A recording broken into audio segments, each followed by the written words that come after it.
Job, Kabanata 13. Lahat ng sinabi mo ay narinig ko na rin. Ang alam mo'y alam ko rin. Hindi ka higit sa akin. Hindi kayo ang kausap ko, kundi ang Diyos na makapangyarihan. Sa Kanya ko itudulog itong aking kalagayan. Ngunit kayo'y mga sinungaling. Tulad ninyo'y manggagamot na walang kayang pagalingin. Tumahimik na lamang sana kayo. Baka akalain pa ng iba na kayo'y matalino. Pakinggan ninyo ngayon ang aking sasabihin. At ang aking panig ay inyong unawain. Bakit ba kayo'y nagsasalita ng di katotohanan? Makatutulong ba sa Diyos ang inyong kasinungalingan? Kayo ba ang tatayo at siya ay paglalaban? Kayo ba ang magtatanggol sa kanyang kalagayan? Kung siyasatin kayo ng Diyos, ano kaya ang makikita? Siya ba'y inyong matadayang tulad ng iba? Tiyak na siya'y magagalit. Kayo ay pagsasabihan kahit palihim na merong kayong kinikilingan. Sasakmalin kayo ng takot pagkat siya ay makapangyarihan. Mga kasabihan ninyo'y walang silbi tulad ng abuo. Singhina ng putik ang mga katwiran ninyo. Tumahimik na lang kayo at ako'y pasalitain. Hayaang mangyari ang mangyayari sa akin. Nakahanda akong itaya ang buhay kong angkin. Hindi ako natatakot kung ako man ay patayin.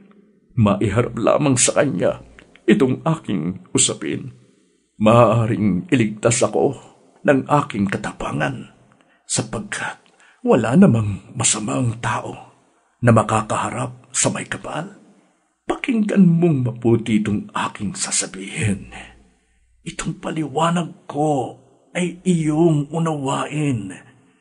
Nakahanda akong ilahad ang aking panig sapagkat alam ko namang ako ay nasa katwiran.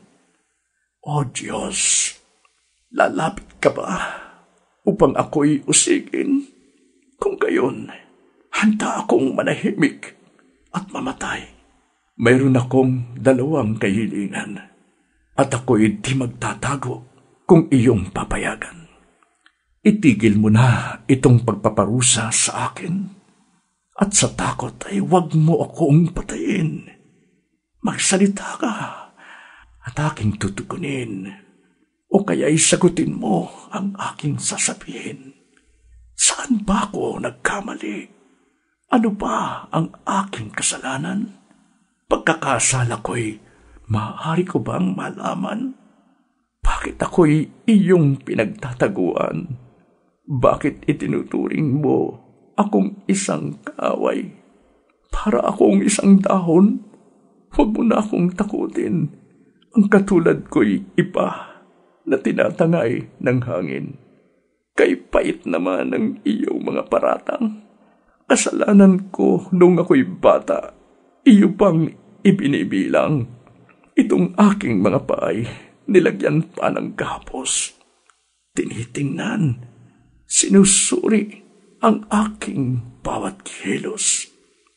Kaya't ako'y parang kahoy na nabubulok, parang damit na nasisira, unti-unting nauubos.